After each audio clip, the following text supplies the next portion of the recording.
Close classic. Michael Jordan is one of the world's most recognizable celebrities. He's mobbed by fans virtually everywhere he goes, forcing him to sometimes take drastic measures. You decided one day in St. Louis that you were going to visit a mall, kind of a lazy afternoon.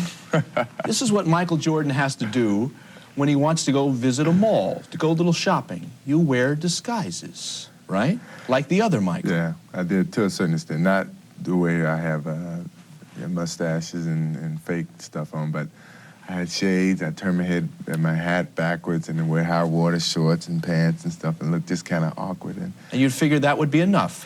How long did that last?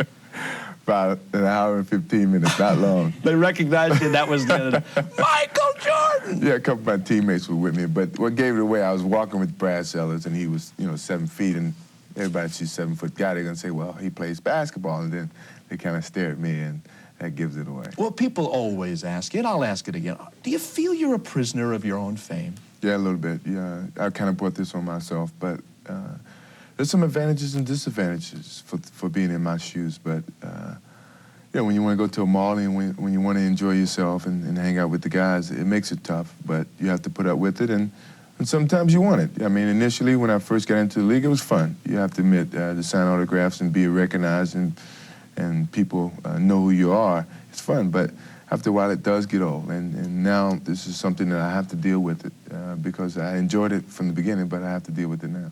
We'll talk about your game for a little bit, and then we're going to talk about other things in your life. Your game is changing a lot, not as dazzling on a certain level, but on another level it's even more dazzling because there's not as many slam dunks. We saw the other night a game that you played where I think you had one slam dunk. They want you to take the shot now outside, and you did against Sacramento.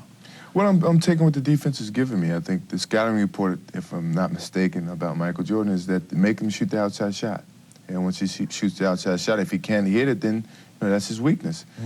And now I'm starting to take my outside shot a lot more because it sets up everything for me. If I shoot the outside shot, then that means the defense has got to come out and play me, and that allows me to go past them and get those spectacular dunks that the fans want to see.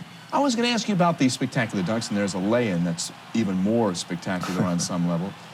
Do you feel that you have to outdo yourself nightly? I mean, do you feel as though, look at that? I mean, when are you going to say, I don't think I can beat that. I don't think I could possibly eclipse what I just showed to the folks? When I retire. I think that you always feel that you can improve. And look at that reaction. I never stop. I'm always saying that I want to improve. And it's tough some nights when you're playing away from home because that fans want to see their team win and see you score 50. That's just the way they want to see it. But you want to do whatever you can to help the team win. And sometimes you please both by scoring 50 and yet disappointing them, too, by winning. You were the first player in NBA history to get 200 steals and 100 blocks in the same season. Then you did it again. I think that may be the crowning jewel for you. Aside from all the scoring championships, the fact that you are considered now the greatest defensive player in the game.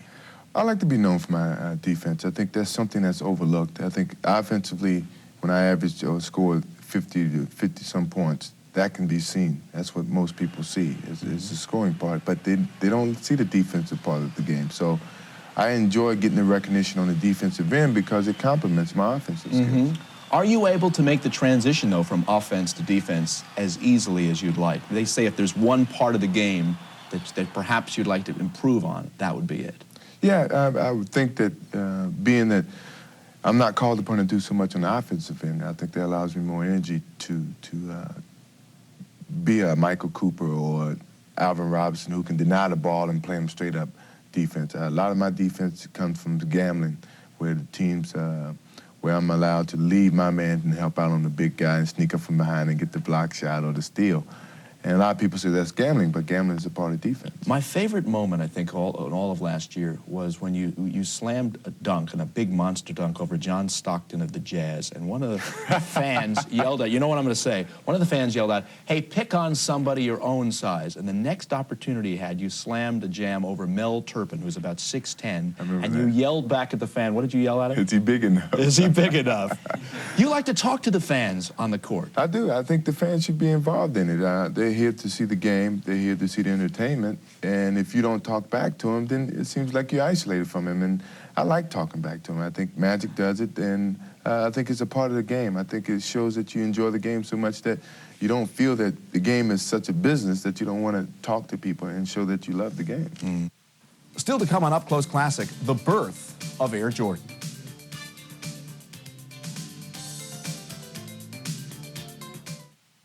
Gary Carter and Eddie Murray are headed to the Hall.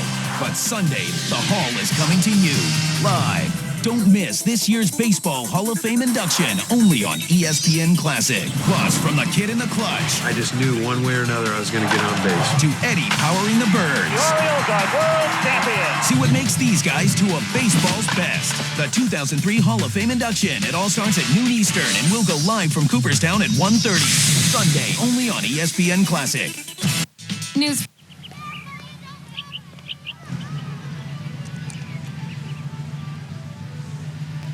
Oh, yeah, this is what I'm talking about.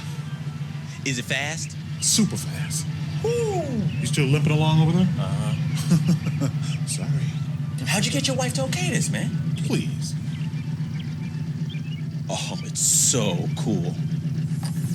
Fire up the internet with new Earthlink Plus. Featuring Earthling's Web Accelerator, this powerful new product makes browsing the internet up to 5 times faster. Call 1-800-747-6491 and you'll get 45 days of service free. Earthlink Plus kicks dial-up into high gear, so web pages load faster and surfing is easier. It even comes with priority technical support and Earthlink's exclusive tools that help reduce pop-ups and spam. You want to try it? Can I? No. That's not even right. Call 1-800-747-6491. Get 45 days of Earthlink Plus free. Why wait? Move to Earthlink.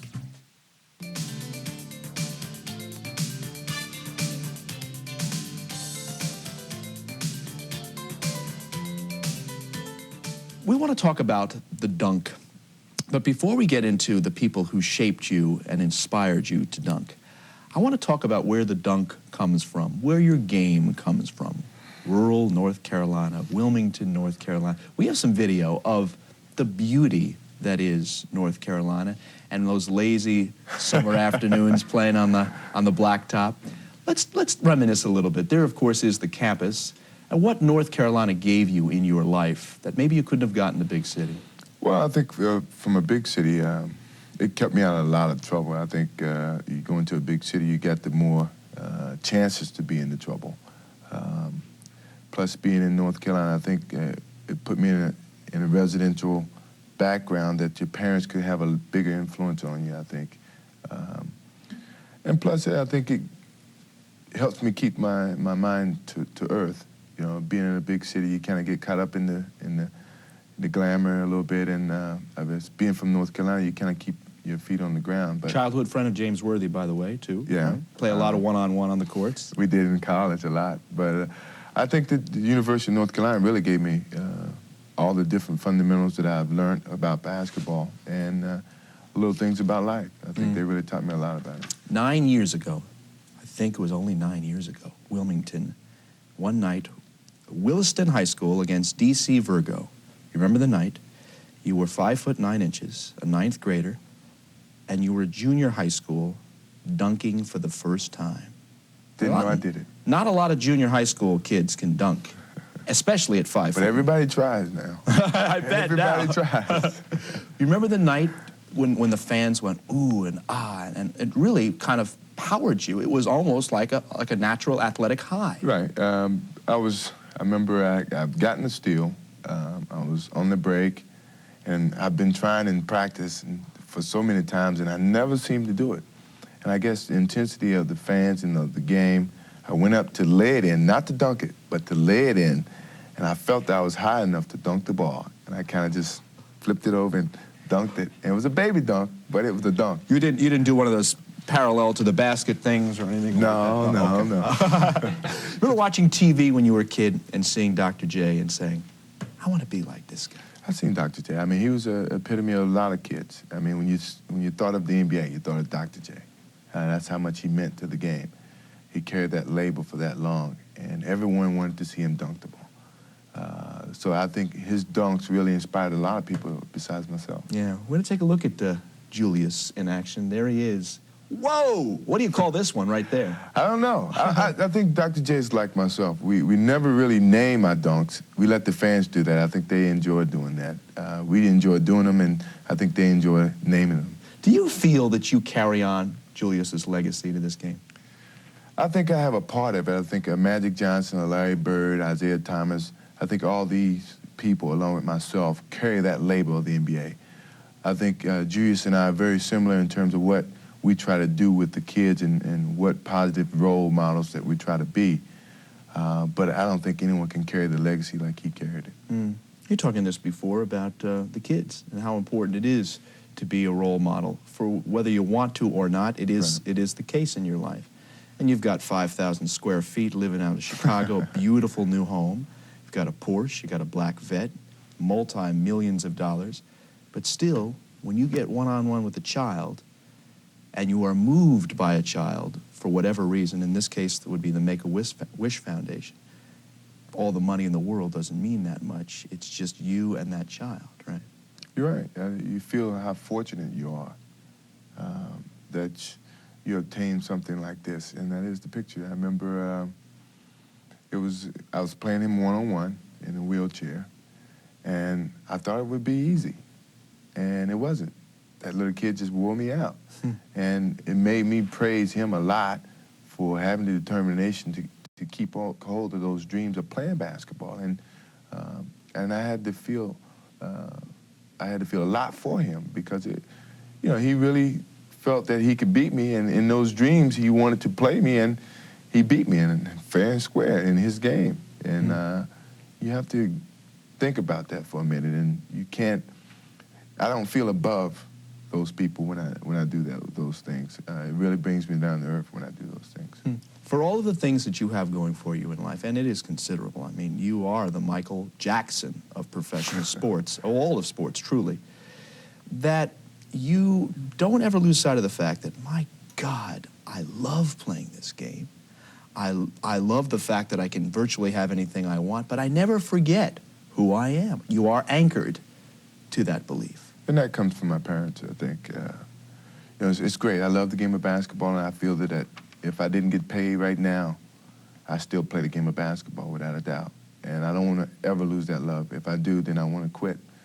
I know this is a business. I know a lot of people make a lot of money in the game of basketball, but no one can express or pay the love that I have for the game because I've done it for so many years. And it's just brought me some riches, and it's brought me some different things. But I still owe basketball a lot, and I still love the game. When we come back, the early conflicts between Jordan and the other NBA superstars. I skipped a lot of steps coming into the league. I didn't work my way up to the top. I skipped a lot of steps, and sometimes that creates some jealousy. The praise that Mazda 6 has received for applying sports car engineering to a sedan will appeal to all sorts of people. For the safety conscious, the highest government safety rating. For the consumer-minded, the highest-rated midsize sedan among owners. And 50 international awards for the speed readers. The Mazda 6.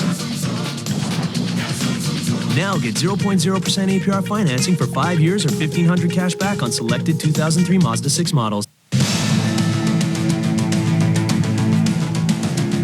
Speed limits? Who needs them? Not here. Be a Pilot. Try it for $49.